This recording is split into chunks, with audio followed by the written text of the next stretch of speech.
Canal Escute Áudio Novel. Se inscreva. Novel Teoria Fanfic.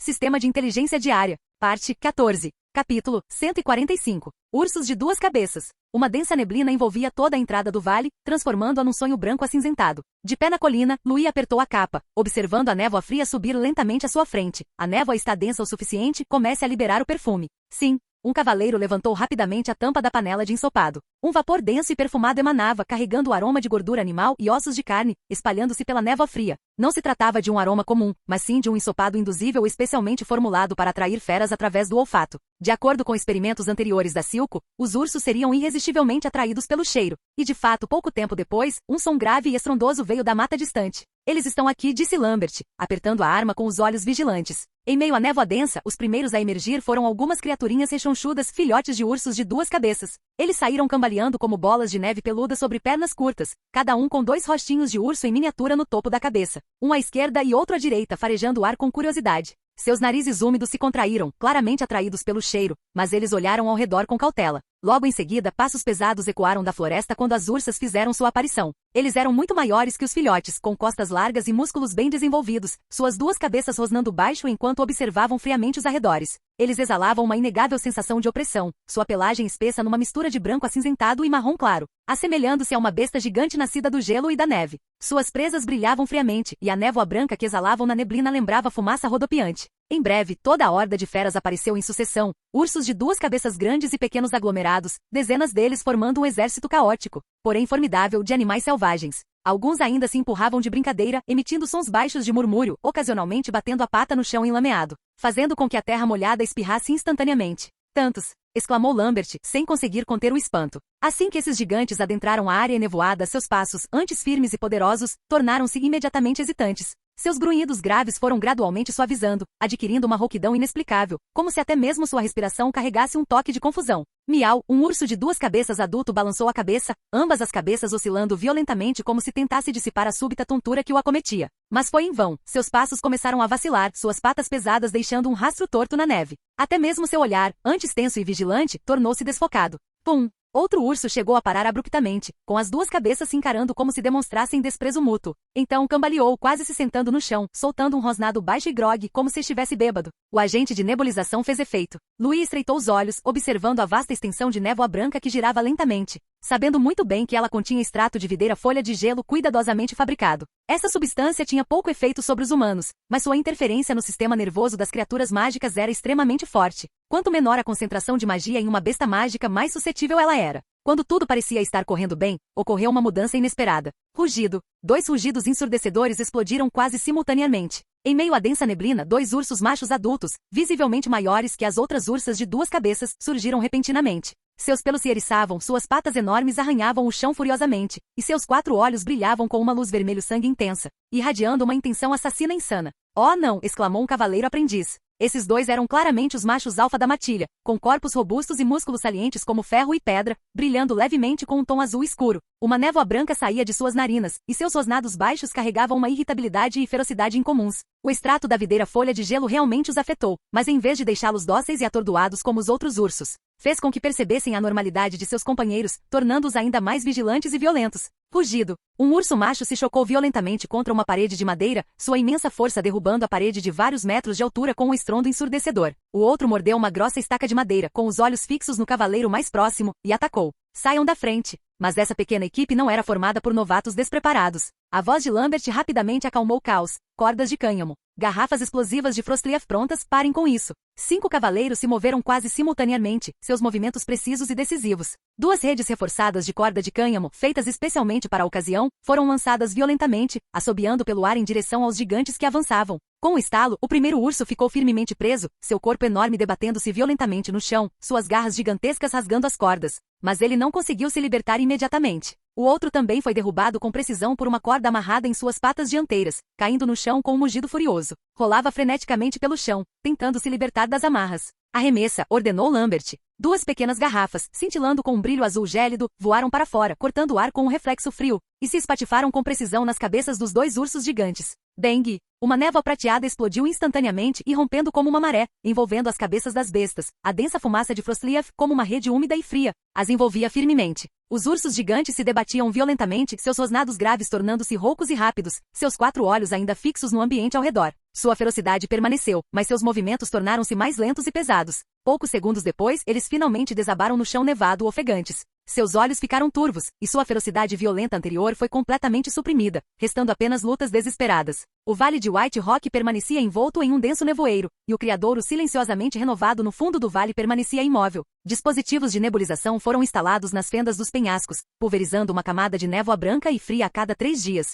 fazendo com que todo o vale parecesse uma prisão de neve domesticada. Os recintos dos animais eram construídos com esmero, com estruturas de madeira entrelaçadas com musgo e pavimentadas com fragmentos de casca de árvore, rústicos e simples, porém suficientes para simular a atmosfera de uma floresta de montanha. Contudo, isso não visava ao conforto, mas sim garantir que esses ursos de 2 cabeças se alimentassem bem e crescessem rapidamente. Cada urso tinha seu próprio recinto independente, com ciclos de alimentação precisamente cronometrados, uma vez pela manhã e uma vez à noite. Pasta de carne misturada com caldo de ossos de animais cozidos era despejada nos coxos, e aquele aroma rico se tornou o principal sinal para que eles engolissem e reagissem. Os resultados do treinamento foram evidentes, especialmente com os ursos jovens, que se mostraram caçadores de alimento quase natos. A taxa de sucesso do teste do apito é superior a 70%, disse o treinador Egg, folheando um livro de registros manchado, com a voz repleta de uma excitação mal disfarçada. 17 ursos correram para o coxo quando ouviram o apito, e 3 deles chegaram lá em 3 respirações, reagindo muito rapidamente. E a orientação olfativa? Perguntou Louis lentamente. O efeito também é bom, especialmente para o caldo espesso de ossos de animais cozidos, ao qual eles são mais sensíveis, concordou Egg.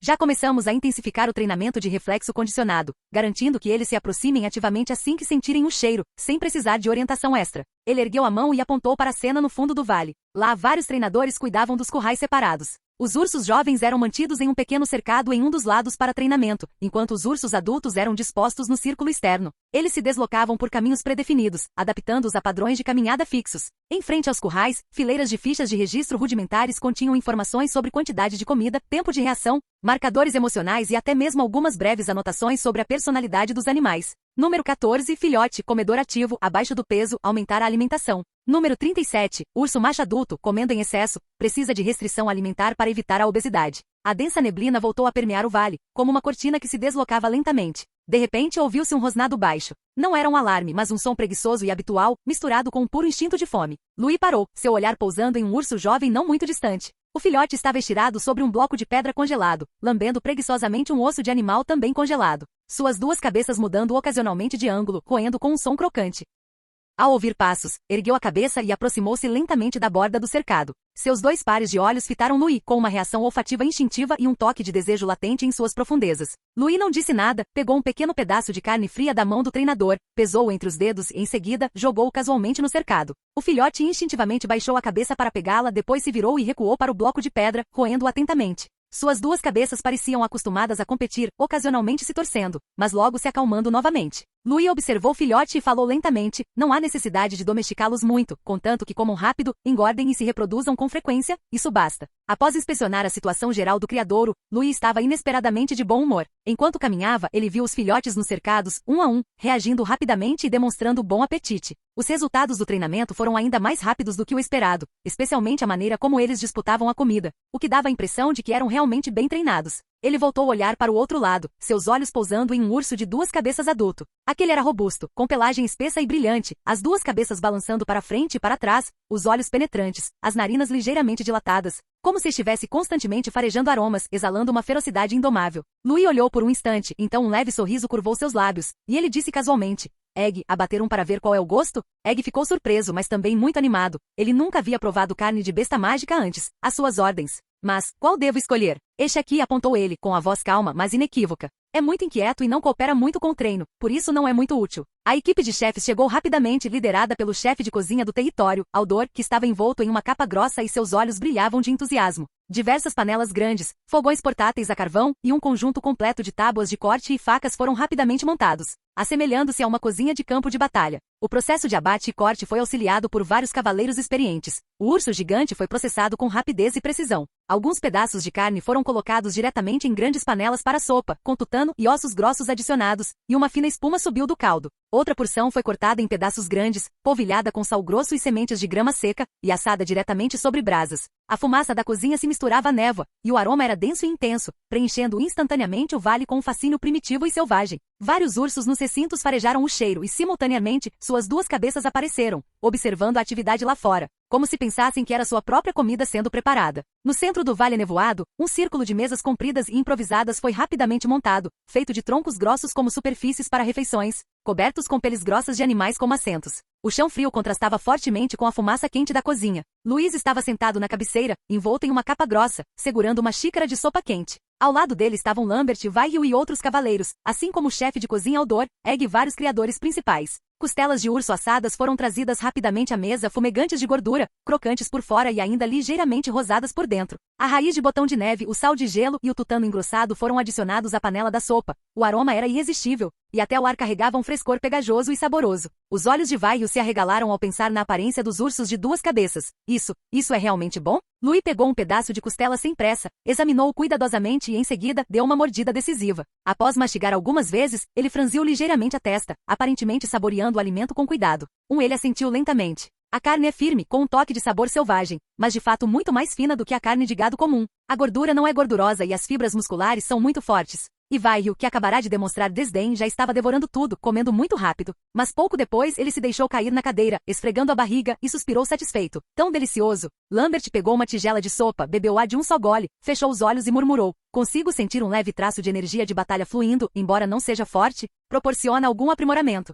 Louis assentiu. Se esse efeito sutil puder ser produzido em massa, será suficiente para abastecer os cavaleiros de baixa patente. É muito valioso. Egg e Aldor, que não possuíam linhagem de cavaleiros, trocaram olhares e cada um provou um pouco. Egg estalou os lábios. O sabor é realmente bom, mas não tem nenhuma sensação especial. Eles comeram por mais de 1 hora e eventualmente a conversa cessou. Egg, ainda roendo uma costela assada, abriu seu pequeno caderno e murmurou. Meu senhor, é um bom momento para relatar a situação do gado. Limpando a boca, ele pigarreou. Atualmente, as principais espécies de gado no território da Maré Vermelha são bovinos, ovinos e renas, introduzidos do extremo norte. Essas criaturas resistentes ao frio se adaptaram mais rápido do que o esperado. No entanto, os números ainda não são ideais. Embora a escala tenha aumentado significativamente, ainda está longe de ser capaz de suprir totalmente o consumo de todo o território. Seu tom mudou com um toque de orgulho. No entanto, o rebanho atual pode sustentar cerca de 1000 pessoas sem problemas. A última leva de bezerros bovinos e ovinos acaba de nascer, e os números dobrarão em 6 meses. Louis assentiu com a cabeça enquanto bebia sua sopa quente, com uma expressão de clara aprovação. Após terminar o último gole, ele olhou para Egg. Você se saiu muito bem. O progresso superou as expectativas. Mas isso não basta. A pecuária é a base do território e precisamos estabelecer uma cadeia de suprimentos estável. Vou comprar outro lote de animais com foco em fêmeas adultas, para tentar aumentar a produção em 2 anos. Os olhos de Egg brilharam, e ele assentiu repetidamente. Meu senhor é sábio. Assim que adicionarmos mais um lote de animais reprodutores, a escala da pecuária tomará forma rapidamente e o abastecimento de alimentos e carne no território da Maré Vermelha certamente melhorará muito. A pecuária no território da Maré Vermelha, assim como o novo verde que silenciosamente despontava nesta terra gelada, estava crescendo de forma constante. Capítulo 146. Selecionando um território. O vento norte uivante, carregando gelo e neve ainda por derreter, varria as vastas planícies, atingindo a procissão que avançava como uma faca, cortando-lhes os rostos. Pau apertou a capa e estalou a língua. Será que isso pode mesmo ser chamado de primavera? Eu nem sequer vi um fio de grama. Ele cavalgava um cavalo alto, e sua capa vermelha e preta era bordada com um emblema em fios de ouro, o que o tornava particularmente visível. Mesmo naquele deserto do norte, ele ainda mantinha ares de um jovem nobre passeando. Logo atrás dele, Willis baixou a cabeça, apertou a capa preta e cavalgou em silêncio. Seu olhar patrulhava constantemente o caminho à frente e ao redor, observando mudanças no terreno, na paisagem, no clima e na velocidade da marcha, notando ocasionalmente postos avançados desmoronados e pegadas de animais ao longo do caminho. Paul nunca havia tomado a iniciativa de lhe dirigir mais do que algumas palavras. Na verdade, ele desprezava esse filho ilegítimo. Willis também não tinha intenção de falar com ele. Embora fossem irmãos, não se conheciam muito bem, e viajar juntos era apenas para apoio mútuo. A cidade da Alabarda Gelada finalmente apareceu no final do campo de neve. As muralhas da cidade eram imponentes e majestosas, construídas com pedra bruta, porém substancial. e suas superfícies desgastadas carregavam as cicatrizes de batalhas passadas, como se estivessem prontas para hastear bandeiras e repelir inimigos a qualquer momento. 2 bandeiras tremulavam ao vento e na neve, uma de cada lado do portão da cidade. Embora um pouco desbotado, o emblema da águia prateada da cidade da alabarda gelada ainda era visível. Acima da torre do portão, guardas com alabardas estavam de pé, suas armaduras reluzindo com um brilho cinza-aço sob a luz fria, seus olhos vigilantes. Ao se aproximarem, um guarda gritou: "Parem! Quem está aí?" Paul tirou casualmente a neve de sua capa e exclamou: "Pessoas da família Calvin. Paul Calvin, e esta ao meu lado é Velis e Caerven, ambos senhores da fronteira investidos pelo Império." O guarda examinou os 2 homens com atenção, sem ousar suavizar a expressão. Ao ouvir o nome Calvin, seu olhar tornou-se imediatamente sério e ele se virou para entrar e prestar depoimento. Logo em seguida, veio uma resposta da torre do portão: "Permissão para passar. Convidados da família Calvin, por favor, entrem."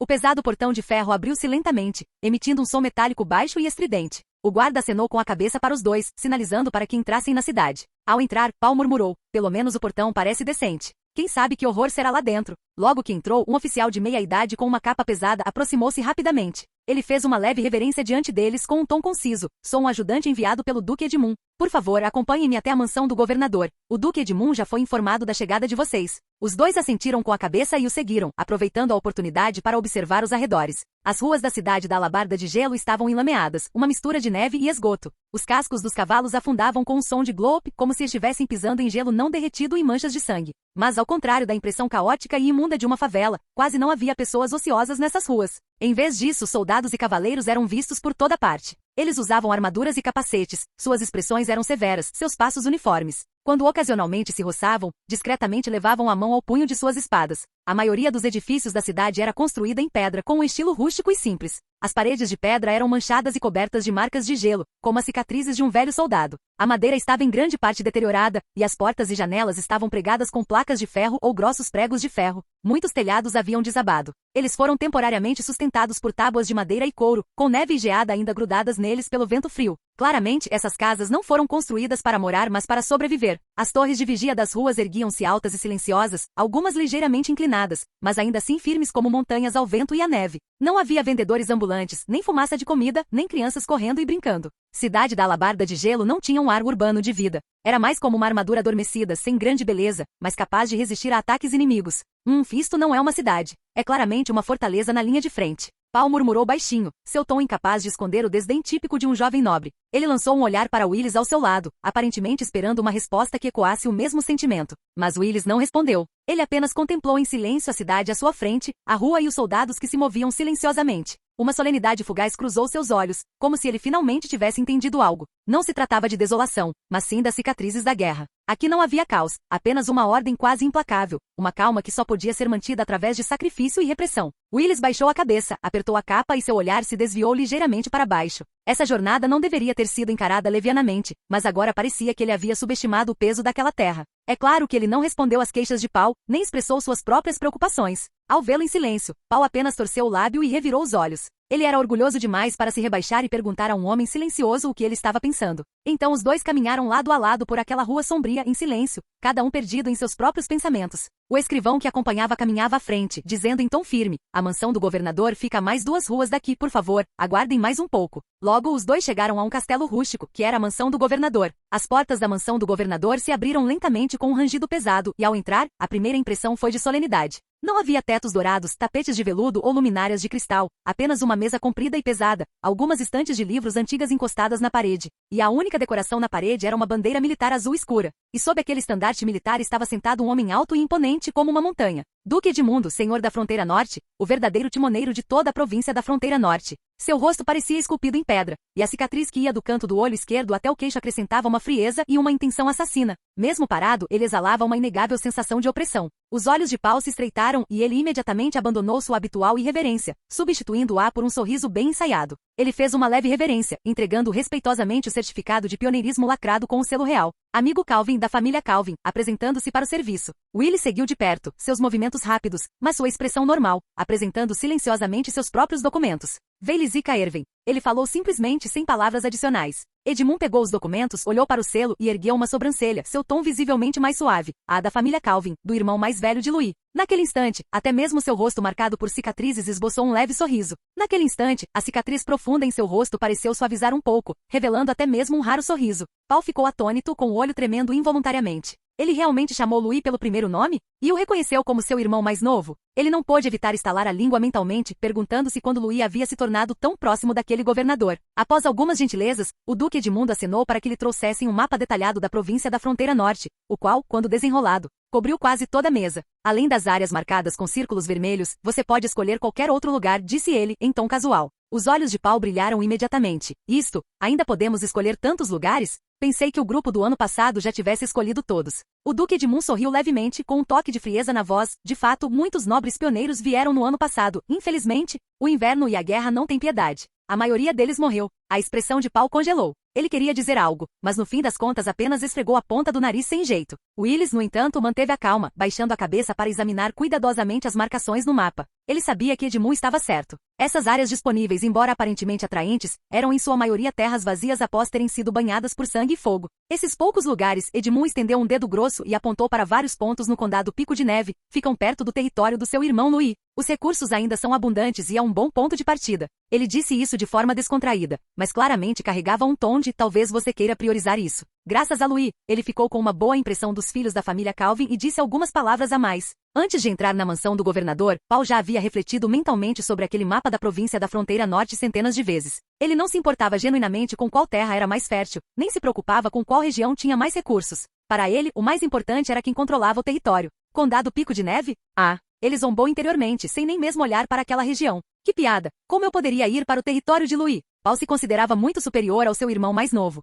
Em termos de nascimento, aparência, conhecimento e até mesmo seu relacionamento com o pai, ele sempre achou que Louis era apenas um ninguém inútil que ninguém valorizava. Foi pura sorte ele ter se deparado com a política pioneira e ter vindo parar neste lugar gelado e esquecido por Deus para obter o título de conde. Em termos de força real, como ele poderia ser submisso? Vim para a província da fronteira norte para realizar grandes feitos, não para ser subordinado de alguém. Então, ele voltou sua atenção para além do condado Pico de Neve, o Vale da Rocha Congelada a leste, a encosta da planície do Lobo a noroeste. E até mesmo as mais distantes colinas da névoa cadente estavam todas dentro de sua consideração. Esses lugares eram desolados e pouco povoados, mas representavam liberdade e oportunidade. Paul até já havia pensado nisso. Se administrado corretamente, seu território poderia se tornar um novo centro comercial na província da fronteira norte. Uma vez que as rotas fossem abertas e considerando a posição de sua família, em poucos anos ele seria capaz de estabelecer seu próprio feudo de forma independente e reivindicar o título de conde. A essa altura, o pai dele já deveria olhar para ele de forma diferente, não é? E quanto àquele tal irmão conde? Ele provavelmente se tornaria vassalo de algum nobre, passando a vida guardando algumas vilas de pescadores e casebres nas montanhas.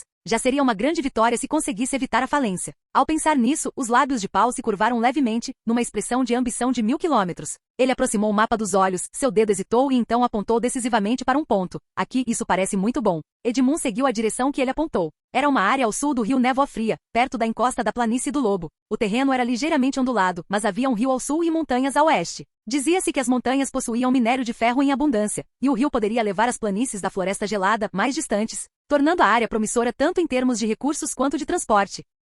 A este lugar, o Duque assentiu com um tom monótono. O rio Névoa Fria é um bom rio, e há muitas florestas por perto, o que facilita a caça e a exploração madeireira. As veias no sopé da montanha ainda não foram totalmente exploradas, então pode haver alguma sorte por lá. Ele não expressou uma posição clara, mas seu tom revelava um toque de observador, como se estivesse assistindo a um jovem ansioso para exibir suas habilidades, sem, no entanto, mencionar os riscos envolvidos. Ele apertou ligeiramente os olhos e, com um tom um pouco lento, repetiu: "Tem certeza de que está aqui?" Um sorriso confiante surgiu nos lábios de Paul. Ele cruzou os braços e assentiu firmemente. Claro. Bom. Os lábios de Edmund se curvaram ligeiramente, seu sorriso contendo um toque de profundo significado. Ele não comentou mais sobre a sabedoria da escolha, apenas circulou levemente a área, deixando uma marca. Então, ele se virou para Willis, que havia permanecido em silêncio, e perguntou: "E você? Já fez sua escolha?" Willis não respondeu imediatamente. Em vez disso, permaneceu em silêncio diante do mapa, com as sobrancelhas franzidas. Inicialmente, assim como Paul, ele havia pensado em evitar o condado Pico de Neve e escolher outro canto esquecido para estabelecer seu próprio domínio. Ele não se contentava em ser subserviente ao seu irmão mais novo. Mas em sua jornada para o norte, ele tinha visto demais aldeias desertas, fortalezas em ruínas, vagabundos mortos congelados à beira da estrada e ossos roídos deixados por animais selvagens. A província da fronteira norte não era propícia ao desenvolvimento. Era um campo de batalha que devorava os fracos. No entanto, Louis conseguiu estabelecer-se firmemente nesta terra. Willis relutava em admitir, mas entendia uma coisa: aqueles que conseguiam se estabelecer na província da fronteira norte não dependiam de linhagem sanguínea, nem de origem, mas sim de força. E seu irmão, Louis, claramente possuía essa força. Em vez de se agarrar teimosamente à vaidade e lutar sozinho contra o vento e a neve, era melhor ser pragmático e pelo menos sobreviver primeiro. para depois planejar o futuro. Ele ergueu a mão delicadamente, apontando para um território na divisa do condado Pico de Neve, próximo ao território Crista de Gelo. Era uma área ligeiramente elevada, próxima à fenda da Rocha Verde, rica em recursos florestais e com um afluente que a atravessava. As condições geográficas foram consideradas bastante favoráveis para a província da fronteira norte. Edmund olhou para ele de relance, com um lampejo de admiração nos olhos. Ele assentiu com a cabeça, circulando também aquela área. Essa é uma escolha sábia. Paul fez beicinho ao ouvir isso, mas não disse mais nada. Mas Willis não olhou para ele nem explicou por que escolheu aquele território. A província da fronteira norte não era um lugar de dignidade, era um lugar de sobrevivência. Com seus próprios recursos e um apoiador poderoso, havia uma possibilidade de sobrevivência. Edmund estendeu a mão e pegou um pesado carimbo de aço ao lado da mesa. Era o selo pioneiro da província da fronteira norte, representando a soberania inicial sobre esta região selvagem. Ele colocou 2 documentos, cada um com o selo real, sobre a mesa, e seu olhar se deteve brevemente. Já que ambos escolheram seus territórios, a partir deste momento, vocês 2 são barões da província da fronteira norte. Antes de terminar de falar, ele bateu com força o carimbo de aço no chão, o metal e o papel colidindo com um baque surdo. Tanto Willis quanto Paul sentiram um sobressalto no coração. Naquele momento, eles se tornaram oficialmente donos de suas próprias terras e verdadeiros barões pioneiros. Mesmo que esse título ainda não lhes trouxesse riqueza concreta, e mesmo que o futuro estivesse repleto de perigos desconhecidos, esse reconhecimento significava que eles estariam qualificados para se sentar à mesa de jogo da província da fronteira norte e lutar pelo próprio futuro. Uma onda de excitação, ambição e inquietação tomou conta de ambos. Edmund devolveu os documentos a eles, oferecendo-lhes algumas gentilezas de forma casual. A província da fronteira norte é fria e traiçoeira. Que ambos estabeleçam suas próprias fortalezas em breve e que vivam para ver a próxima primavera. Ele acrescentou com um meio sorriso. Sobreviver aqui já é, por si só, digno de respeito. Ele mudou de assunto, com um tom casual, mas não isento de preocupação. A mansão do governador tem suprimentos limitados para pioneiros. Você pode verificar o mercado negro. Talvez encontre alguns materiais úteis para a sobrevivência inicial e escravos por lá. Lembre-se de negociar, não seja um oportunista. Um lampejo de desdém passou pelos olhos de Paul, já que ele tinha a enorme guilda mercante Calvin atrás dele, mas mesmo assim ele assentiu em concordância. Willis, entretanto, guardou o documento em silêncio e assentiu solenemente. Os 2 saíram do gabinete do governador. O sol brilhava forte na rua de pedra, mas o ar ainda carregava um toque do frio peculiar da província da fronteira norte. No momento em que Paul ajeitava a gola da camisa, preparando-se para caminhar com confiança rumo ao destino, uma figura passou por eles. Era uma mulher com um vestido azul escuro, graciosa e digna, como se irradiasse luz naturalmente. Seus cabelos azuis brilhavam suavemente à luz do sol, seus traços delicados e frios, mas emanando uma aura nobre e inviolável.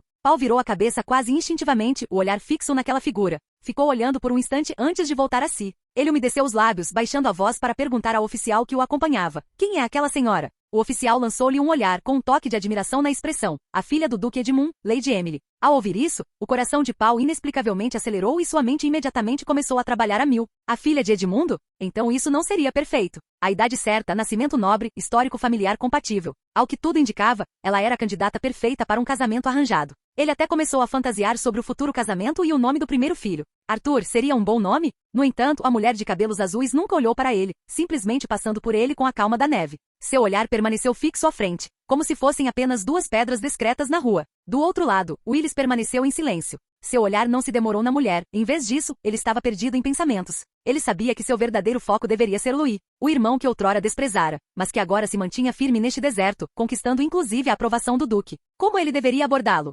Deveria pedir ajuda abertamente ou se aproximar com cautela? Ele ergueu os olhos, contemplando o distante condado Pico de Neve, e silenciosamente tomou uma decisão em seu coração. Se ele conseguisse agarrar aquela corda que o levava ao futuro, mesmo uma leve inclinação da cabeça valeria a pena. Emily desceu graciosamente os degraus em frente à mansão do governador, o som de suas botas ecoando suavemente sobre as lajes de pedra. Ela não olhou para ninguém ao seu redor, incluindo os 2 jovens que acabavam de adquirir direitos de pioneiro e estavam vivendo o momento mais emocionante de suas vidas. Para ela, muitos jovens nobres tinham vindo à tenda de seu pai para registrar seus feudos e bajular durante esse período. Aos olhos de Emily, aqueles 2 homens eram apenas 2 nomes que surgiram aleatoriamente na longa lista de registros de feudos sob o comando de seu pai. Principalmente depois de ter retornado do território da Maré Vermelha e conhecido um homem tão extraordinário quanto Louis. Todos os outros homens pareceram perder a importância em comparação. Pai, disse ela suavemente, curvando-se ligeiramente. O Duque Edmund sorriu assim que a viu entrar. Como foi sua viagem ao território da Maré Vermelha desta vez? Eu só fui dar uma olhada na cidade da Alabarda de Gelo, respondeu Emily com certa relutância. Não finja.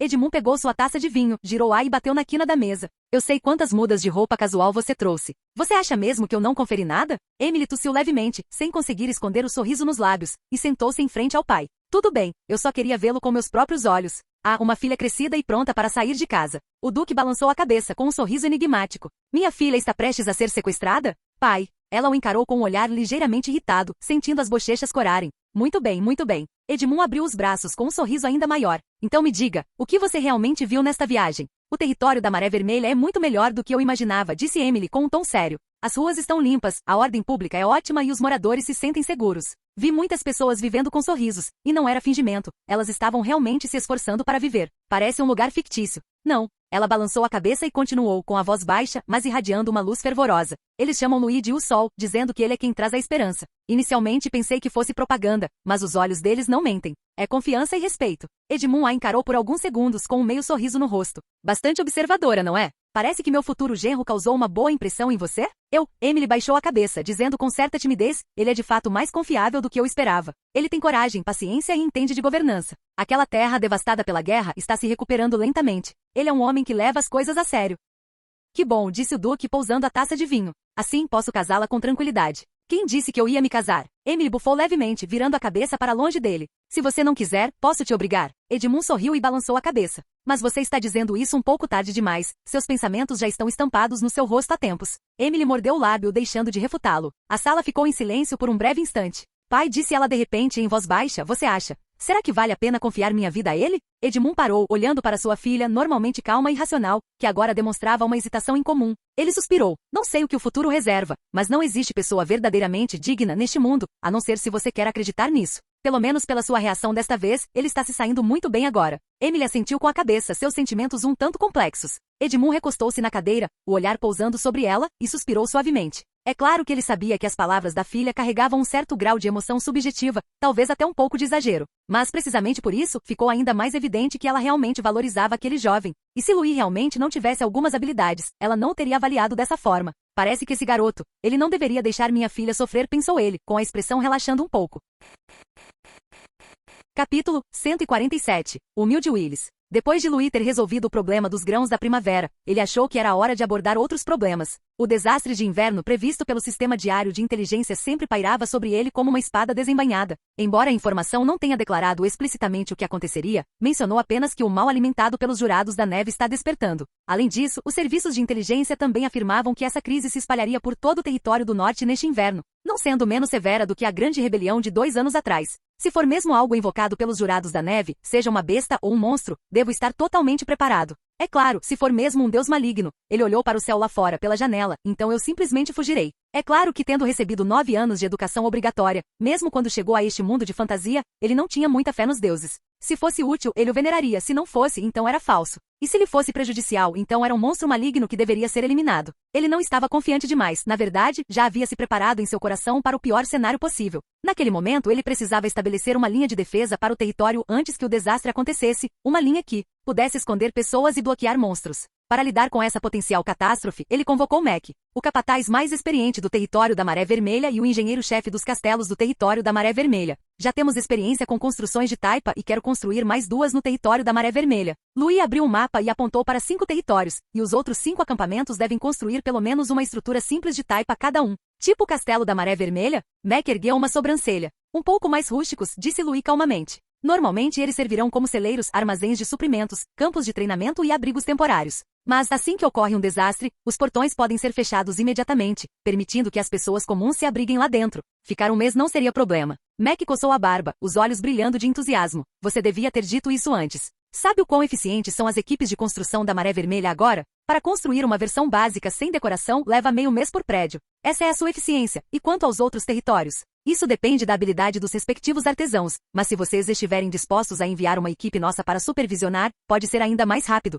Mac, eu sempre sinto que podemos enfrentar um grande inimigo neste inverno. Louis olhou para o norte, onde nuvens se acumulavam nas profundezas da cordilheira de Pico de Neve, como se alguma entidade invisível estivesse despertando. Ele virou a cabeça para olhar para o velho artesão ao seu lado. Você tem alguma outra medida defensiva adequada para este local? Você veio à pessoa certa. Os olhos de Mac brilharam e ele imediatamente tirou da cintura um rolo de papel grosso e empoeirado com plantas arquitetônicas, o rosto radiante de entusiasmo infantil. Enquanto estendia as plantas, seus dedos se moviam rapidamente gesticulando com agilidade. A primeira coisa, rampas com inclinação reversa e armadilhas de toras rolantes. Ele pegou pergaminhos e os empilhou. Vamos transformar as trilhas da montanha próxima em suaves declives em zigue-zague. Quando o inimigo chegar, eles querem atacar? Vão ter que subir aos poucos. Vamos armar emboscadas nas curvas. Dito isso, ele tirou um pequeno pedaço de madeira de dentro de si e o colocou no topo da encosta da montanha. Então, toras com pregos rolando pela encosta. Ele fez um gesto forte de empurrar com um estrondo. Quem se atrever a subir perderá a vida. Um ninho inteiro de bárbaros vem, e um monte deles rola ladeira abaixo. Ele falou animadamente, chegando a imitar o som dos troncos caindo. Louis assentiu com a cabeça, tocando o queixo. Ótimo! Esta estrutura construída na rampa que leva ao edifício de terra compactada está perfeita. Quanto mais difícil for a subida do inimigo, mais miseravelmente será sua morte. Há algo ainda melhor, disse Mac, dando um tapinha nos joelhos e se levantando com um sorriso. Você já ouviu falar de pilares vibratórios? Pilares de vibração. Louis ergueu uma sobrancelha. O solo permanentemente congelado em nosso território do norte é duro, mas vibra mais rápido do que qualquer outra coisa. Planejo enterrar alguns grandes pilares ocos sob a neve, do lado de fora, com sinos de cobre pendurados dentro. Quando um grande número de inimigos se mover ou feras atacarem, o chão tremerá e os sinos tocarão. Mac bateu com a bota. Ouviremos um som de sino lá dentro do castelo. Ninguém vai estar dormindo. Iremos direto para a batalha. Os olhos de Louis também brilharam. Não há necessidade de patrulhas, basta ouvir o vento através da terra. Essa é a verdadeira sabedoria do território do norte. Mac disse com orgulho. É verdade, não estou me gabando, mas nossos artesãos do território do norte geralmente não falam sobre isso. Mas suas mentes já estão repletas desses dispositivos de emergência. Louis assentiu lentamente, um toque de frieza surgindo em seus olhos. Ótimo, então esses itens serão implementados como você disse, o mais rápido possível. Mac deu uma risadinha. A essa altura, nossos inimigos nem verão uma pessoa antes de se depararem com toras rolando, caírem em buracos e ficarem apavorados com o som de sinos. Assim que Mac terminou de falar, a pesada porta de madeira se abriu com um rangido e um guarda entrou. Senhor, há um grupo de homens lá fora solicitando uma audiência. O guarda fez uma leve reverência. O homem que os lidera afirma ser Velis e Caerven. Seu irmão. Willis? Louis ergueu uma sobrancelha, com um tom de voz que misturava surpresa evidente. Ele já havia ficado sabendo, através do sistema de inteligência, que seus dois irmãos mais velhos haviam chegado ao território do norte. Mas ele não esperava que Willis viesse vê-lo primeiro. Deixe-o entrar, disse ele calmamente, mas não escondeu a cautela em seu tom de voz. O guarda acatou a ordem e se retirou. Do lado de fora dos portões da cidade do território da Maré Vermelha, uma brisa fria roçava suavemente sua capa enquanto Velis e Caerven permanecia firme em seu cavalo de guerra. Seu olhar se fixou profundamente no castelo distante, que se assemelhava a uma gigantesca construção circular de taipa. Aquele não era o território do norte de que ele se lembrava. Ele havia atravessado muita desolação no território do norte. Pessoas famintas, casas desabadas, estradas enlameadas? Mas o território da Maré Vermelha que se apresentou diante de seus olhos era como uma existência anômala, deliberadamente esculpido por outra força. As habitações semi-subterrâneas em ambos os lados, embora não fossem grandiosas, eram arrumadas e uniformes, com ervas secas penduradas nos parapeitos das janelas para repelir insetos e afastar o frio. Um grupo de crianças vestidas de forma simples, mas cheias de energia, brincava ao redor do poço, enquanto os mais velhos conversavam sentados em cadeiras de madeira de encosto alto em frente às suas portas. Seus olhos eram gentis, sem qualquer medo. Olhando mais ao longe, vários cavaleiros patrulhando, trajando capas vermelhas e pretas, avançavam lentamente, seus cavalos de guerra firmes e suas armaduras completas. O território de Louis é incrível, murmurou Willis. Ele havia viajado desde de Pico de Neve. Ao longo do caminho, ele vira muitos senhores que ostentavam títulos nobres, mas cujos domínios eram verdadeiros antros de corrupção. Eles recrutavam mão de obra à força, matavam plebeus indiscriminadamente, tinham taças de ouro e vinho fino em suas fortalezas. Mas a fome se espalhou para fora da cidade. Mas agora ele via com seus próprios olhos um território onde as pessoas viviam pacificamente na neve.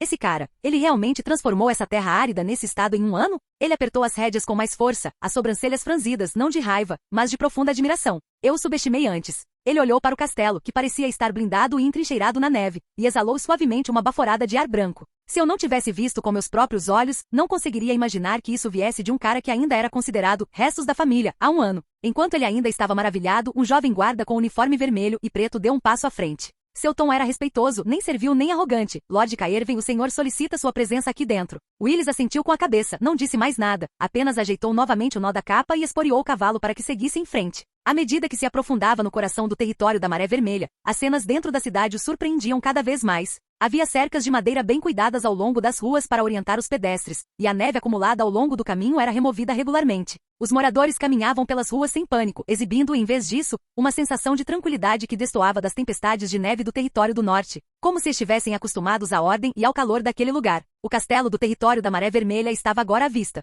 Não era tão magnífica quanto a mansão da família no sul, nem tinha torres altas ou beirais salientes, mas sua construção sólida e robusta ainda era impressionante. O portão do castelo abriu-se lentamente e uma leve corrente de ar quente escapou. Seu coração estremeceu. Uma fortaleza no território do norte, será que ela realmente conseguiria atingir uma temperatura interna desse nível? Ao entrar no salão principal, sentiu suas roupas esvoaçarem, sem perceber qualquer vestígio de frio. Em vez disso, havia um calor agradável. O chão era pavimentado com tábuas de madeira limpas, e chaminés aquecidas percorriam as paredes. Uma leve fragrância emanava lentamente de um braseiro de carvão próximo. Diversas empregadas domésticas com uniformes da Maré Vermelha estavam ocupadas, seus movimentos ordenados e sem pressa. tendo até mesmo tempo livre para acenar com a cabeça e sorrir para ele. Não admira que até o governador se lembre dele. Ele finalmente compreendeu que o que enfrentava não era mais um pária da família, mas um governante que poderia verdadeiramente criar ordem e trazer esperança ao território do norte. Enquanto examinava os detalhes do salão, um leve som de passos veio da frente. Willis olhou para cima. O homem vestia um simples terno escuro e caminhava com passos firmes e sem pressa. Ele viu aquele rosto familiar, mas ao mesmo tempo estranho, com olhos claros e um semblante calmo, porém transmitindo uma solenidade e firmeza inegáveis.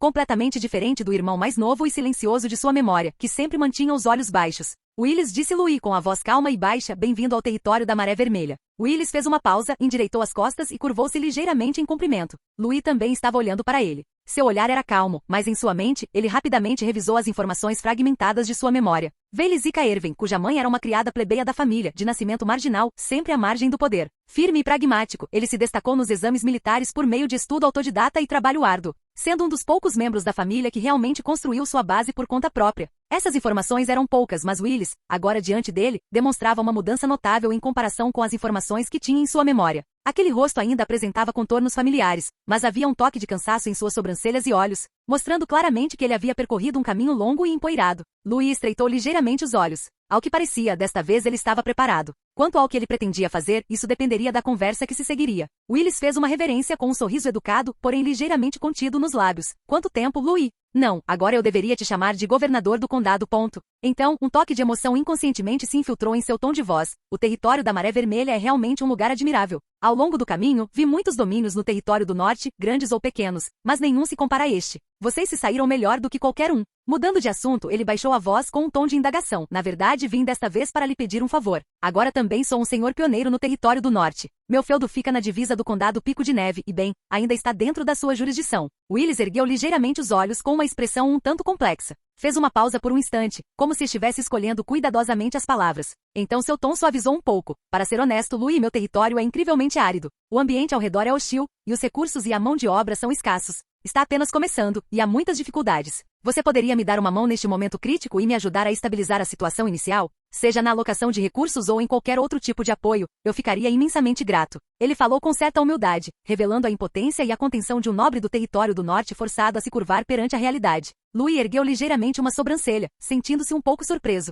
A atitude de Willis foi muito mais submissa do que ele esperava, sem qualquer desafio ou fingimento de dureza. Isso o aliviou discretamente. Pelo menos ele não estava aqui para causar problemas hoje. Ele sorriu, e seu tom também suavizou. Willis, não seja tão formal, pedir um favor. Somos família. Claro que posso ajudar com algo assim. Ele fez uma pausa, o olhar ficando sério. Seu território está apenas começando e é de fato muito difícil. Providenciarei artesãos e equipes para irem até aí nos próximos dias e ajudarem vocês a estabelecer as bases. Se tiverem alguma necessidade específica, basta me avisar a qualquer momento. Muito obrigado, Louis. Willis relaxou visivelmente, toda a sua defensiva se dissipando, um traço de alívio e gratidão há muito perdidos aparecendo em seus olhos. Vou me lembrar desse favor. Não precisa de tanta formalidade, disse Louis, acenando com a mão e com um leve sorriso nos lábios. Todo mundo tem dificuldades. Se você conseguir estabelecer um território, também estará me ajudando. Ele se levantou e deu um tapinha no ombro de Willis. Trabalhe duro. Assim que as coisas se estabilizarem por lá, irei pessoalmente conferir. Willis assentiu vigorosamente com a voz baixa. Sim, ótimo. No tempo que se seguiu, os dois conversaram sobre alguns assuntos familiares da infância.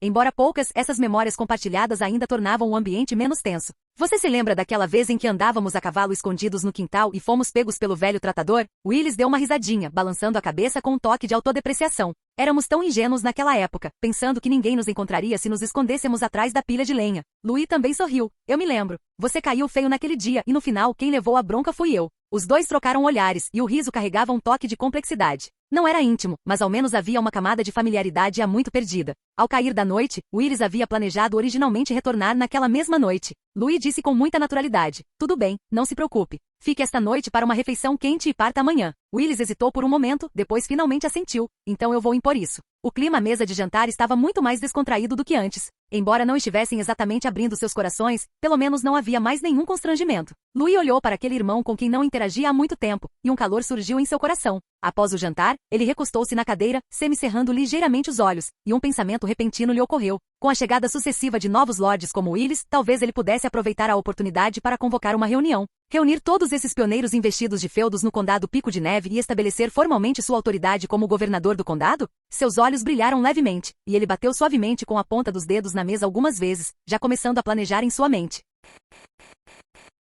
Canal Escute Áudio Novel. Capítulo 148. Novos cavaleiros aprendizes. A primavera estava quente e a luz do sol, como fragmentos de ouro, salpicava a praça de treinamento dos cavaleiros no coração do território da Maré Vermelha. No centro da praça, uma plataforma elevada temporária, reforçada com pregos de carvalho e ferro preto, permanecia silenciosa. Sobre a plataforma elevada, Lord Louis, envolto em uma capa preta e vermelha, permanecia ereto e imponente como uma lança. Atrás dele estavam 8 jovens homens e mulheres, vestidos com armadura completa, com expressões solenes. Seus ombros e costas eram perfeitamente retos, e espadas longas pendiam em suas cinturas. Esses foram os 8 que sobreviveram ao teste do cálculo renal com gotejamento de sangue no ano passado. Um ano se passou, e agora todos eles eram cavaleiros aprendizes.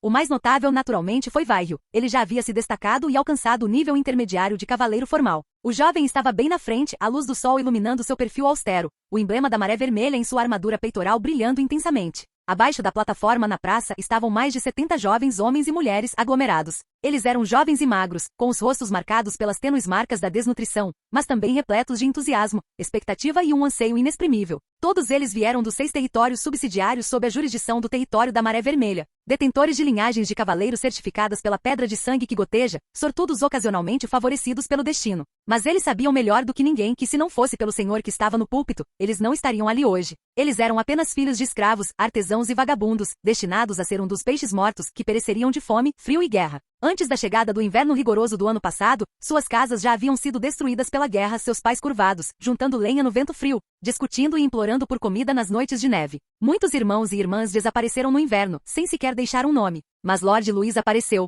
Ele enviou ajuda alimentar, trouxe panelas de mingau e tendas, permitindo que sobrevivessem nas ruínas, e despachou pessoas para patrulhar e reassentá-los um por um. Foi ele quem os tirou da lama, a eles e aos pais, ele quem colocou a faísca da esperança em suas mãos, dizendo, tomem isto e vivam. E ele usou a pedra de sangue que gotejava para testar o sangue deles, encontrando possibilidades além do destino que lhes estava reservado. Entre essas crianças havia uma menina pequena e magra que estava bem na frente da fila. Seu nome era Mia, e ela vinha da vila da Pedra Branca, que outrora fora devastada pela guerra, filha do carpinteiro Ian. Ela não deveria ter vivido até hoje. No ano passado, quando ela estava à beira da morte por causa de uma febre alta, tremendo e encolhida no vento da noite, foram os cavaleiros da Maré Vermelha, enviados por Luís, que a carregaram para o acampamento, e o médico passou a noite toda acordado junto a um braseiro, ajudando-a a baixar a febre e a dissipar o resfriado. Mais tarde, quando a peste eclodiu, seu pai também adoeceu. Se Lord Louis não tivesse arriscado a vida para caçar uma tartaruga de costas de fogo e dirigido pessoalmente o desenvolvimento da terapia a vapor, seu pai, Ian, teria sido reduzido a cinzas há muito tempo. Louis não só o salvou, como também garantiu que ela não ficasse órfã. Agora, Mia pode fazer 3 refeições por dia e brincar com outras crianças à luz do sol. Tudo foi concedido pelo jovem que estava em pé na plataforma elevada.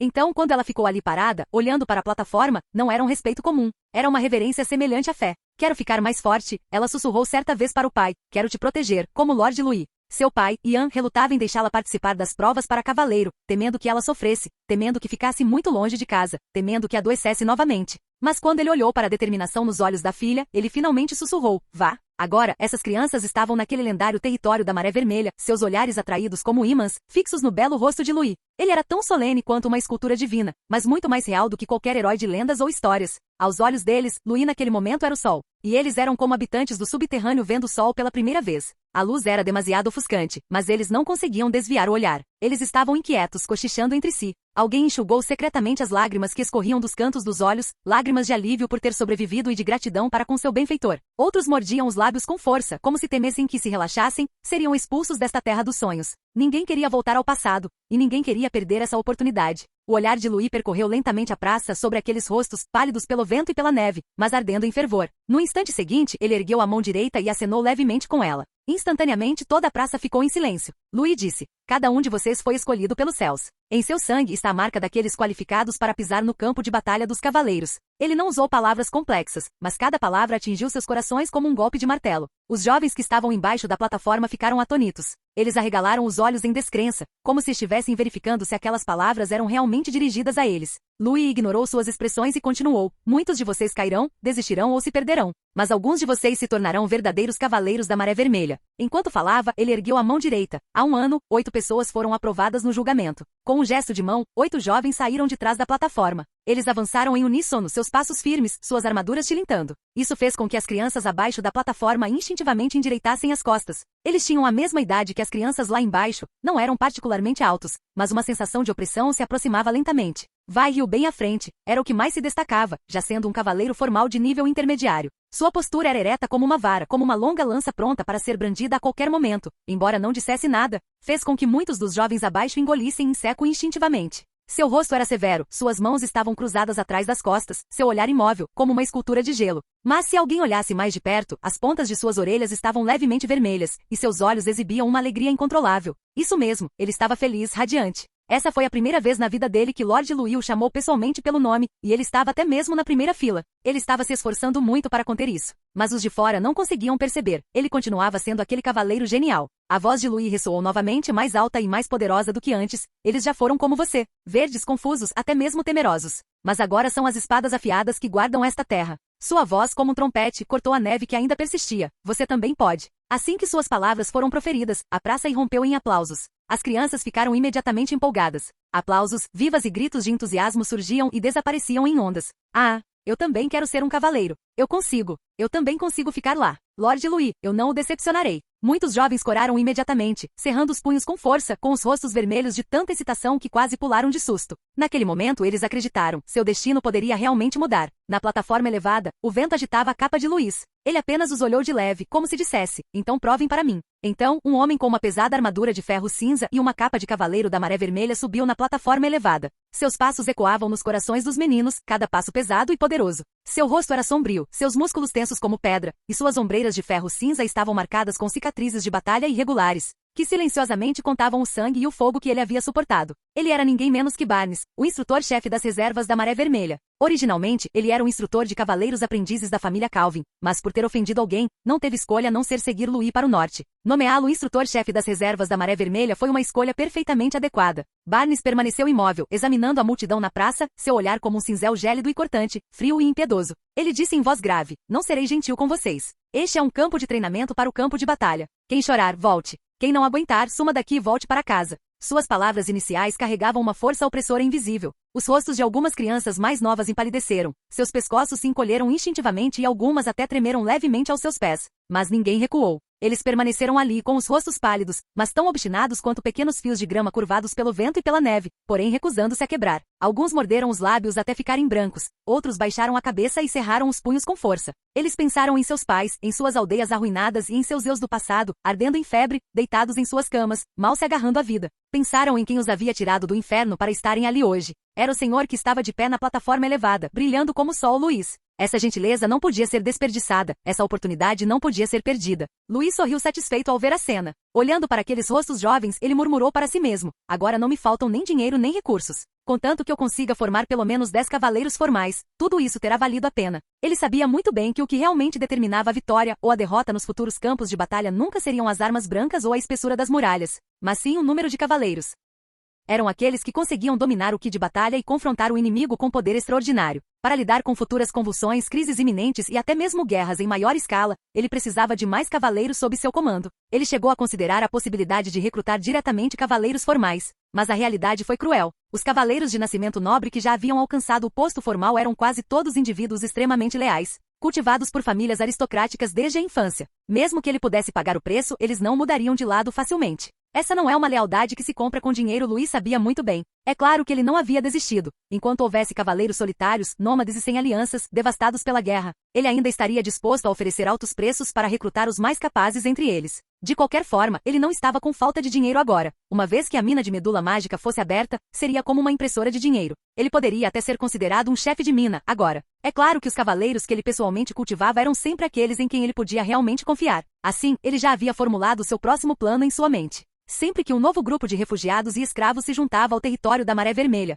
organizava-se um teste com uma pedra de sangue pingando para identificar crianças com talento para a cavalaria. Estabelecer academias de cavaleiros temporárias para fornecer alimentação, alojamento e treinamento para crianças de lugares distantes. Confie no sistema diário de inteligência para buscar, de forma secreta e específica, esses talentos ocultos. Na verdade, entre essas crianças, 3 ou 4 já haviam demonstrado uma aptidão extraordinária para a cavalaria, e Louis havia secretamente anotado seus nomes em seu coração, preparando-se para focar no seu cultivo. Embora nenhum outro talento da classe cavaleiro de elite além de Vaio tivesse sido descoberto ainda, mas ele acreditava que esse dia não estaria muito longe. Essas crianças jovens, porém inflexíveis, seriam a pedra angular dos futuros cavaleiros da Maré Vermelha. Capítulo 149. 2 territórios diferentes. Um vento norte soprava do rio Névoa Fria, passando pela paliçada de madeira improvisada do lado de fora do acampamento, causando arrepios na espinha. Paul Calvin estava de pé em uma colina rochosa coberta de gelo, vestido com uma longa capa com detalhes prateados com uma expressão sombria. Ele olhou para a distância, para a mina de ferro inculta e coberta de neve onde deveria ter surgido uma próspera cidade mineira. Mas a realidade estava longe dos planos que ele havia elaborado. O chão congelado sob seus pés ainda estava duro como ferro. As tendas haviam sido rasgadas 3 vezes pelos fortes ventos. A pilha de lenha havia desaparecido há muito tempo e até mesmo o carvão precisava ser racionado à noite. Há 2 dias, um artesão morreu congelado durante a noite por falta de combustível, com um sorriso no rosto como se tivesse visto a avó. Claro, a pior foi a caçada de 1 mês atrás. Naquela noite, o silêncio da floresta nevada na extremidade sul do acampamento foi quebrado por um rugido baixo. Vários cavalos de guerra relincharam e dispararam, e o sentinela noturno só conseguiu gritar: "Tem alguma coisa aqui!" Antes de ser despedaçado em uma névoa sangrenta. Paul vestiu sua armadura e pessoalmente liderou os homens para cercá-lo. Na hora não deu muita importância, supondo que fosse apenas um tirano da neve comum do norte, mas assim que entrou na floresta, uma sombra escura, envolta em névoa fria, varreu rapidamente a crista nevada. "Rápido, formem uma formação!" Ele gritou, mas a velocidade da criatura era maior que a do vento. A neve sob as árvores foi rasgada em sulcos profundos, e alguns soldados foram arremessados diretamente pela cauda da criatura, seus ossos se estilhaçando ao impacto com as árvores mortas. Tochas tremeluziam ao vento forte, iluminando metade do rosto do monstro. Era um lagarto da neve dente de fenda adulto. Não deveria ter aparecido na primavera, nem numa área tão densamente povoada. Mas de fato apareceu, e foi excepcionalmente astuto. Paul ordenou um cerco e avançou pessoalmente, desferindo um golpe de espada. A energia vermelha da batalha emanou, mas apenas cortou uma de suas escamas laterais. O monstro rugiu e saltou para cima. Sua cauda arrastou 2 guerreiros, e ela saltou para uma ravina gelada no vale da montanha, desaparecendo instantaneamente. Embora tivesse muitos cavaleiros fortes sob seu comando, a velocidade do monstro era simplesmente muito alta. Toda a perseguição durou menos de 15 minutos. Quando todos reacenderam suas tochas, os corpos jaziam espalhados em meio à neve ensanguentada, e o ar estava impregnado com um cheiro de sangue queimado. 27 homens foram mortos, 3 ficaram gravemente feridos e 5 cavalos de guerra se chocaram contra paredões rochosos durante a fuga, quebrando o pescoço. Paul ficou em silêncio por um tempo. Ele ficou parado junto à ravina gelada, olhando por um longo tempo na direção para onde a besta lagarto havia fugido, com os olhos vermelhos de sangue. Só um lagarto. Ele conseguiu despedaçar meus cavaleiros assim? Naquela noite, depois de voltar ao acampamento, ele não retornou à sua tenda. Em vez disso, ficou sentado sozinho junto à braseira até o amanhecer, acariciando repetidamente a escama dente de fenda que tinha na mão durante toda a noite. Ele só fechou os olhos ao amanhecer. De volta à realidade, Paul apertou o manuscrito de pergaminho na mão. Ele farfalhou levemente ao vento, arrancando de suas lembranças. Ele franziu a testa, guardando cuidadosamente o manuscrito de volta dentro de sua capa. Era a carta dele para o Duque Calvino. Claro, não se tratava de um relato de dificuldades, mas sim de um despacho triunfante afirmando que o território da névoa fria tomou forma, necessitando apenas de uma pequena quantidade de suprimentos para levar adiante o grande projeto. Uma simples brisa fria, será que consegue deter a ambição de Paul Calvin? Ele bufou levemente, afinal, é só o norte. Um mordomo ofegante subiu a colina correndo, com o rosto tomado pelo pânico. Vossa Alteza. O lado sul do acampamento foi atacado por um monstro novamente. Perdemos 3 cavalos e um saco de farinha. O olho de Paul tremeu levemente, então ele assentiu lentamente. É mesmo? Isso aconteceu porque os sentinelas deles foram negligentes. Não é um problema. Mas aquele monstro surgiu debaixo da ravina gelada. O muro do acampamento não o deteve de forma alguma. Não é um problema, interrompeu ele com a voz mais fria que o vento. Isso mostra que o terreno é complexo. Escolhi este lugar justamente porque ele tem mudança suficiente. Mudança significa potencial. O mordomo baixou a cabeça com uma expressão estranha e saiu silenciosamente, deixando Paul sozinho no topo da colina rochosa. Ele contemplou as fileiras de tendas tortas no acampamento, algumas das quais haviam sido derrubadas pelo vento antes mesmo de serem totalmente erguidas, jazendo como cadáveres no chão. O rio Névoa Fria, que deveria ter descongelado, permaneceu congelado. Junto com isso, seu sonho de um centro comercial ficou congelado antes da primavera. Quando meu segundo irmão enviar os suprimentos, será diferente, murmurou para si mesmo, como que para confirmar e para se consolar. Mas em algum lugar profundo do seu coração, a sombra daquela pessoa não pôde deixar de aparecer. Luiz Calvino.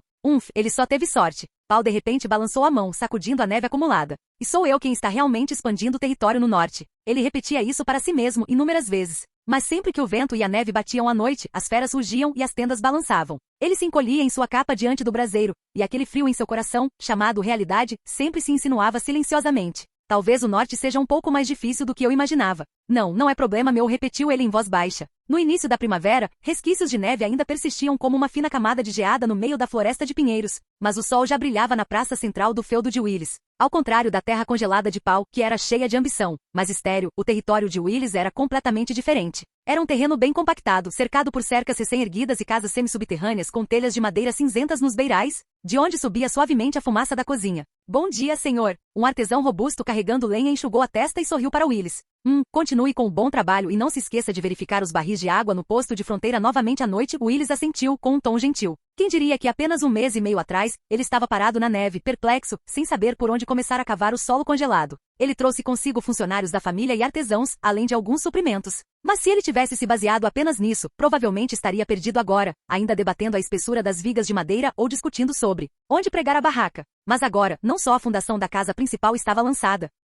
Adotou a estrutura coletiva semi-subterrânea comum no território da Maré Vermelha, com fundações rebaixadas, paredes de barro e telhados cobertos de terra, o que a torna quente no inverno, fresca no verão e extremamente eficiente em termos energéticos. O refeitório comunitário e o posto avançado também foram construídos, e até mesmo na pequena praça. Algumas mudas de pinheiro anão trazidas do território da Maré Vermelha foram plantadas. As crianças corriam umas atrás das outras por baixo delas, e suas risadas eram particularmente nítidas no início da manhã, ainda com vestígios de gelo e neve. Willie sabia melhor do que ninguém que todas essas mudanças se deviam à ajuda enviada por seu irmão mais novo, Louis. 20 artesãos, quase todos capazes de trabalhar de forma independente, 3 profissionais médicos permanentes, que resolvem os problemas dos idosos e enfermos da comitiva, 10 funcionários da área de logística, gerenciando tudo com mais organização do que a própria mansão da família. O jovem escriba enviado pelo território da Maré Vermelha era como um professor em parte, explicando-lhe o manual de estabelecimento da Maré Vermelha página por página. Desde regulamentos civis e distribuição de alimentos até horários de patrulha, cada item foi ensinado passo a passo até que ele compreendesse. Ele guardou toda essa ajuda em seu coração. Com o cair da noite, o acampamento ficou em silêncio. Dentro da casa principal, o braseiro estava quente, lançando um brilho suave sobre uma carta não selada em cima da mesa. Willis estava sentado à mesa de madeira, construída pessoalmente por um artesão da Maré Vermelha. A ponta de sua caneta parou no papel por um instante antes de finalmente descer novamente. Inicialmente, ele pensou que esta carta seria enviada ao seu pai. Em seu rascunho, ele havia escolhido cuidadosamente muitas palavras belas, como o terreno era singularmente abençoado, como o planejamento era ordenado, como as pessoas estavam inicialmente estabelecidas e despreocupadas. Mas quando finalmente pegou na caneta e no papel, descobriu que o que mais queria escrever era uma carta completamente diferente. Era para o seu irmão mais novo, aquele estranho familiar. Para que servia essa ajuda? Willie se perguntava repetidamente. Mas agora, sentado na casa aquecida, ouvindo as risadas das crianças do lado de fora do acampamento, ele de repente entendeu que a pergunta simplesmente não importava. Independentemente do motivo, Louis de fato lhe dera as forças para sobreviver. Isso não foi caridade. Era a habilidade, o discernimento, a coordenação, a magnanimidade e o espírito que um verdadeiro nobre deveria possuir. Um nobre verdadeiramente respeitável. Foi assim que ele descreveu Louis em sua carta ao pai. A carta para o irmão era mais pessoal. Ele não usou muitas palavras rebuscadas, apenas escreveu seriamente no final. Sua gentileza por ora não posso retribuir, mas por favor, acredite que um dia a retribuirei. Seja em meu nome pessoal ou em nome do meu território. Willie soprou delicadamente a tinta para secá-la, selou o envelope e o colocou no carrinho de suprimentos que partiria para o território da Maré Vermelha no dia seguinte. Naquela noite, no castelo principal do território da Maré Vermelha, Louis estava sentado à sua escrivaninha, folheando um grosso atlas de preparação militar, com uma pilha de documentos oficiais recém-entregues ao seu lado. O carvão crepitava na braseira, fazendo com que seu perfil parecesse ainda mais resoluto. Esta é do Lord Willis. Sif entregou-lhe uma carta. Louis assentiu levemente, sua expressão inalterada ao pegar a carta, embora as pontas dos dedos tenham parado por um instante. Ele pegou uma pequena faca que estava por perto e abriu o lacre. Era uma carta muito curta que não falava de família nem de conquistas, mas apenas de uma coisa: gratidão. Ele leu devagar, ponderando cada palavra, como se procurasse as emoções de Willis ao escrevê-las nas entrelinhas. Não foi escrito com elegância, apresentando até mesmo um toque de rigidez típica de um jovem nobre, mas a sutil sinceridade contida nele não lhe passou despercebida. De fato, murmurou ele, eu não estava enganado. O olhar de Louis recaiu sobre a última frase, um dia eu lhe retribuirei. Um leve sorriso se espalhou por suas sobrancelhas e olhos. Não era alívio nem alegria, mas a tranquila satisfação de um jogador de xadrez ao ver uma peça crucial se encaixar perfeitamente. Willis Caerven deveria ser um bom senhor e uma pessoa grata. Isso foi o suficiente. Para ele, essa carta era muito mais do que uma simples afirmação emocional. Era uma validação dos resultados de uma estratégia de 3 frentes. Em primeiro lugar, politicamente, a rápida estabilização de Willis representou a primeira exportação bem-sucedida da facção pró-Maré Vermelha. No futuro, se uma reunião de governadores de condado fosse realizada, ele não estaria sozinho defendendo seus interesses no condado Pico de Neve, mas teria um aliado com realizações concretas em termos de governança. Em segundo lugar, militarmente, o território de Willis estava localizado na extremidade norte de Pico de Neve, ao lado de uma passagem no Vale do Rio, o que o tornava um ponto estratégico de defesa. Agora que o acampamento havia tomado forma, era o equivalente a abrir silenciosamente uma cunha na zona tampão entre o norte e os Jurados da Neve. Caso uma guerra volte a eclodir no norte no futuro, este local poderia servir como um ponto de reabastecimento, um posto avançado de vigilância ou até mesmo o primeiro nó de uma rota de fuga. Em terceiro lugar, institucionalmente, ele exportou sutilmente o modelo de construção do território da Maré Vermelha por meio da ajuda humanitária. Desde habitações coletivas subterrâneas até os regulamentos civis simplificados da coordenação de materiais ao registro contábil. Toda a ajuda foi, na verdade, um exercício completo e uma replicação piloto do sistema de governança da Maré Vermelha. Caso o modelo de governança precise ser promovido em outros lugares no futuro, esta seria a melhor reputação. Capítulo 150. A paisagem do Condado Pico de Neve. Bradley, o mordomo, empurrou a porta com cuidado, uma pilha de documentos e um mapa na mão, uma expressão cautelosa no rosto. Caminhou até a mesa de Lord Louis, curvou a cabeça e disse respeitosamente: Meu senhor, estes são os arquivos de todos os nobres atuais do Condado Pico de Neve. Ele espalhou cuidadosamente os documentos diante de Lord Louis. Lord Louis estendeu a mão para os documentos, deu-lhes uma olhada rápida e depois olhou para o mapa, passando a ponta do dedo levemente sobre ele. No mapa, os territórios do Condado Pico de Neve estavam meticulosamente demarcados, com cores e símbolos diferentes representando as divisões territoriais de cada nobre. O olhar de Lord Louis era calmo. Ele examinou o mapa e assentiu. Parece que a maioria dos nobres já está reunida aqui. Mordomo Bradley assentiu suavemente. Sim, meu senhor. A atual comunidade nobre do Condado Pico de Neve, incluindo os antigos nobres do norte que herdaram o trono recentemente e os nobres pioneiros do sul. A maioria já chegou ao Condado Pico de Neve. Lord Louis franziu ligeiramente a testa, seu olhar percorrendo os nomes dos nobres listados nos documentos, contemplando o panorama político entre eles. Se ele quisesse convocar uma assembleia distrital, precisaria compreender plenamente os detalhes da vida desses nobres. Enquanto folheava os documentos, Lord Louis perguntou: Então me diga quais deles merecem nossa atenção.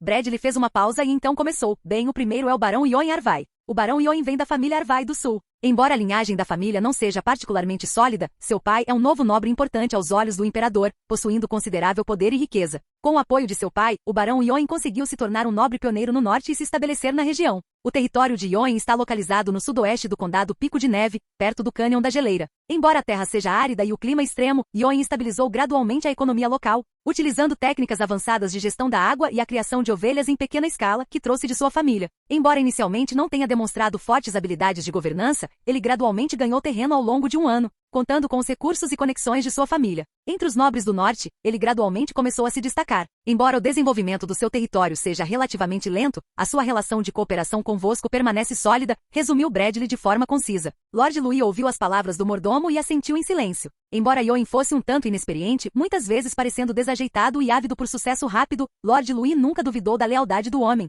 Seja durante o treinamento na capital imperial ou agora no norte, Ioin sempre foi aquele que apoiava Lord Louis em momentos de crise. Ele é um amigo confiável, murmurou Lord Louis para si mesmo. Bradley acenou levemente com a cabeça e, em seguida, apresentou outro nobre familiar a Lord Louis. Seu tom revelava um toque de admiração. O próximo é seu irmão, o Barão Willis. Embora ocupe uma posição menos proeminente dentro da família Calvin, ele se estabeleceu no norte por seus próprios esforços e com o seu apoio, meu senhor. Seu território fica próximo à divisa do Condado Pico de Neve, perto da fenda da Rocha Verde. Essa área possui um terreno estratégico e serve como uma linha de defesa natural. Embora os recursos sejam relativamente escassos, existem também fontes de água perto das geleiras e abundantes recursos madeireiros nas áreas circundantes.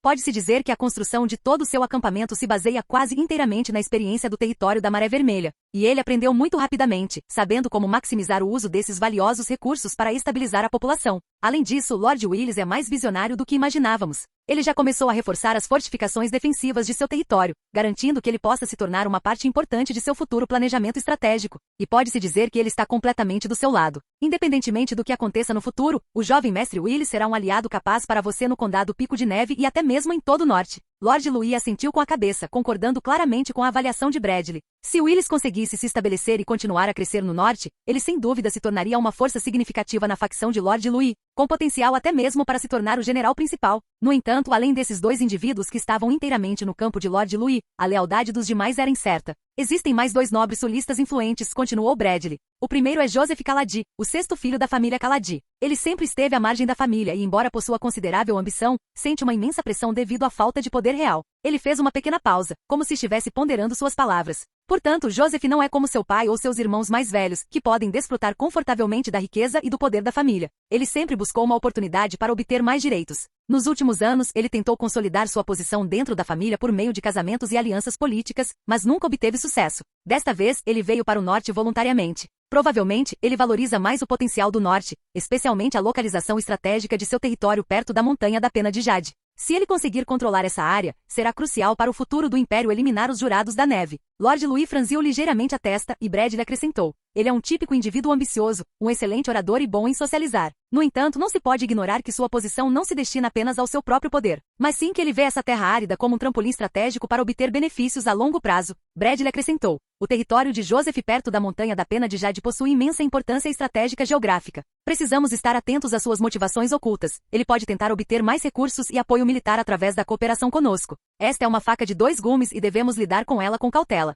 Lord Louis assentiu com a cabeça e após um momento de reflexão disse, sua ambição é clara, mas, se bem aproveitada, ele poderá se tornar uma parte importante de nossa linha de defesa ao norte. Precisamos apenas garantir que mantenhamos o domínio na intersecção de interesses para impedir que ele se torne excessivamente poderoso. Bradley assentiu com a cabeça e continuou a apresentar o próximo indivíduo. O segundo é Edward Knott, o segundo filho da família Knott. A família tem laços estreitos com os cavaleiros reais. Apesar de jovem, sua força já atingiu o nível de um cavaleiro extraordinário, mas ele não possui muitas conquistas militares. Bradley fez uma pequena pausa, seu tom tornando-se mais cauteloso. Há rumores de que a verdadeira natureza de Edward é bastante tímida. Embora pareça corajoso, quando confrontado com desafios reais, muitas vezes lhe faltam decisão e resolução. Para domar sua vontade, o chefe da família Knott o enviou para o norte, na esperança de forçá-lo a amadurecer através das dificuldades da guerra. Após o período pioneiro de 20 anos, ele provavelmente retornará para herdar a família. Lord Louis ouviu a apresentação de Bradley e permaneceu em silêncio por um momento, ponderando como utilizar a fragilidade de Edward a seu favor. Além disso, sua origem e as intenções de seu pai lhe conferiam um valor potencial considerável.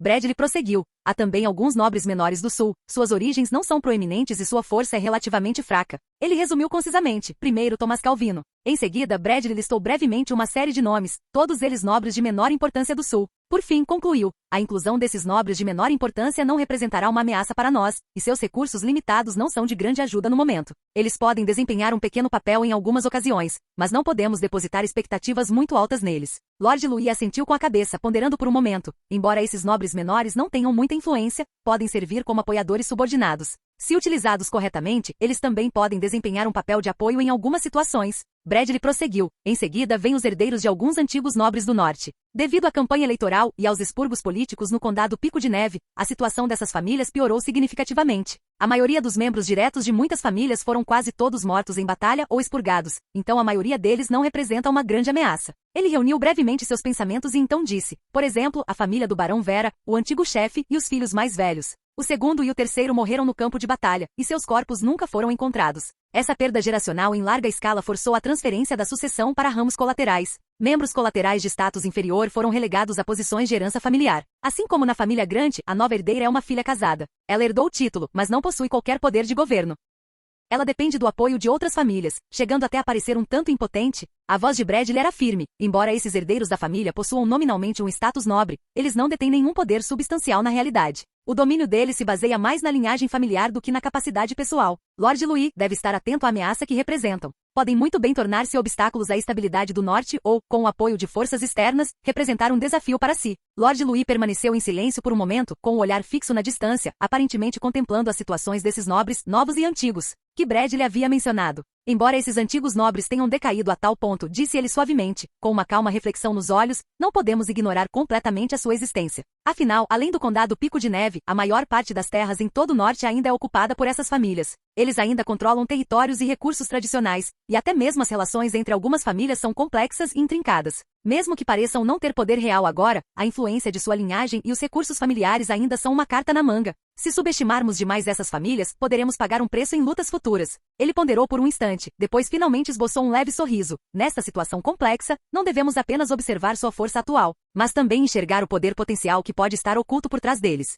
Para manter a estabilidade do condado Pico de Neve, devemos primeiro garantir a lealdade dessas famílias, ou pelo menos convertê-las em nossas aliadas. Após Bradley apresentar sucintamente as diversas situações no condado Pico de Neve, Lord Louis sentou-se em silêncio. Pegou a caneta sobre a mesa e começou a esboçar no papel. Inicialmente ele achava que a situação no condado Pico de Neve era bastante simples e que, como governador do condado, deveria ser capaz de controlar tudo com facilidade. Afinal, o condado Pico de Neve tinha apenas ele como força dominante, com um apoio considerável. No entanto, enquanto Bradley fazia sua apresentação detalhada, ele não pôde deixar de franzir a testa. A situação, que antes era simples, de repente se complicou. A chegada de dois nobres pioneiros do sul, Joseph Caladi e Edward Knott, trouxe-lhe uma pressão considerável. Embora sua força atual fosse completamente incomparável à dele, as famílias por trás delas não deviam ser subestimadas. Apesar de não pertencerem às 8 grandes famílias, elas haviam se tornado as favoritas do imperador nos últimos anos.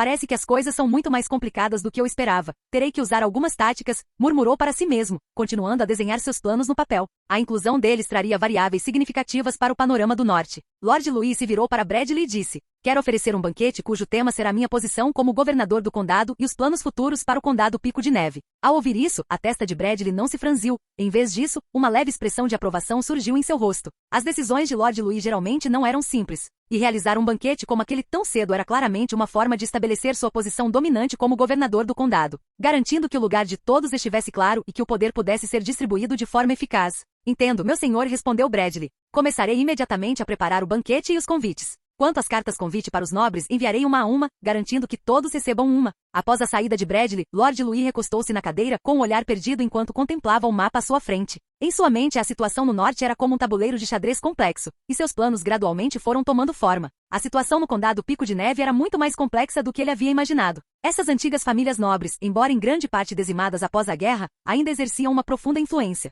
Especialmente aqueles herdeiros periféricos, embora aparentemente submissos na superfície, escondiam fortes tensões subjacentes. Com famílias individuais até mesmo acumulando força, aguardando o momento certo para resistir. E aqueles nobres pioneiros do sul, como Joseph Caladir e Edward Knott, cuja ambição e poder não deviam ser subestimados. Lord Louis ponderou por um momento, seu olhar percorrendo o mapa sobre a mesa, uma determinação calma em seus olhos. Se todo o condado Pico de Neve puder se manter unido, então neste inverno haverá um vislumbre de esperança. Ele sabia que a linha de defesa do norte precisava ser reconstruída de dentro para fora. Confiar apenas na força de uma única pessoa seria insuficiente para lidar com as ameaças iminentes. E esse banquete não serviu apenas para informar os nobres sobre sua posição como governador do condado. Tratava-se, sobretudo, de unir as forças de todos para enfrentar a crise que se aproximava. Ele já havia decidido que a principal tarefa do banquete era estabelecer sua autoridade. Quanto aos nobres de menor importância, Lord Louis não esperava que eles fizessem contribuições significativas. Bastaria que eles sentissem o poder que ele representava e a esperança no futuro durante o banquete. Para nobres com origens poderosas como a família Caladir e a família Knott, ele precisava de métodos mais complexos.